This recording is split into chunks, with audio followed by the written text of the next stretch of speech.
કેશોદના ચારચોક વિસ્તારમાં ચાલતા અંડરબ્રિજમાં પાઇપ બહાર તૂટ્યો અને પાણી અંદર પહોંચ્યું।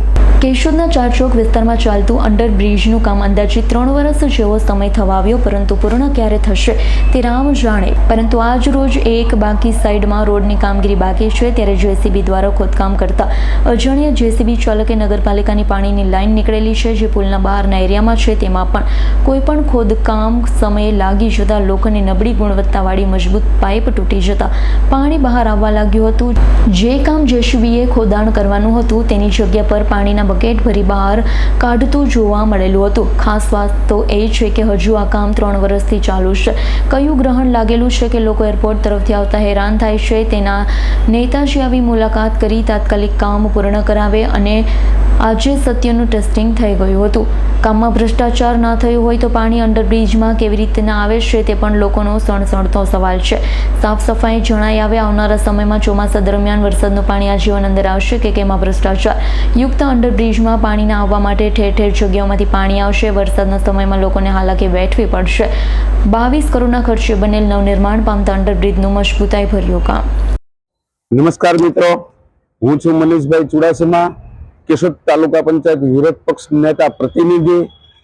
આજ રોજ કેશોદની અંદર નવનિર્માણ પામેલ અંડરગ્રાઉન્ડ બ્રિજ જે બનાવવામાં આવ્યો છે, ત્યારે એમની હાલત જોઈ અને મને એવું લાગી રહ્યું છે કે પબ્લિકના પૈસા પાણીમાં જતા હોય એવું મેં નરી આંખે સત્ય જોયું છે। તો આજે હું તમને મીડિયાના માધ્યમથી બતાવવા માંગુ છું કે જે અંદાજિત 22 કરોડના ખર્ચે કેશોદને જે પુલ મળ્યું છે એ પૈસાનો કેવી રીતે ઉપયોગ કરવામાં આવ્યો છે, અને એક વિરોધ પક્ષ તરીકે જે કાંઈ છે તે સત્ય ઉજાગર કરવું એ અમારો ધર્મ છે, અમારી ફરજ છે, અને પબ્લિકને ખરેખર આની અંદર જાગૃત થવું જોઈએ। હજુ તો ચોમાસું આવ્યું નથી, ચોમાસા આડા હજી 2 મહિનાની વાર છે।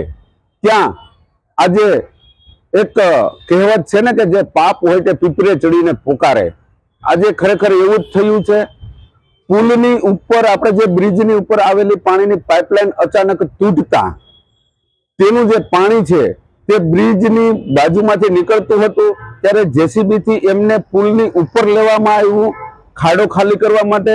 તો પાણી પુલની ઉપર લેવામાં આવ્યું, વચ્ચેથી પાઇપલાઇન તૂટી તો સાઈડની જે દિવાલો છે ત્યાંથી પાણી કેમ અંદર આવ્યું?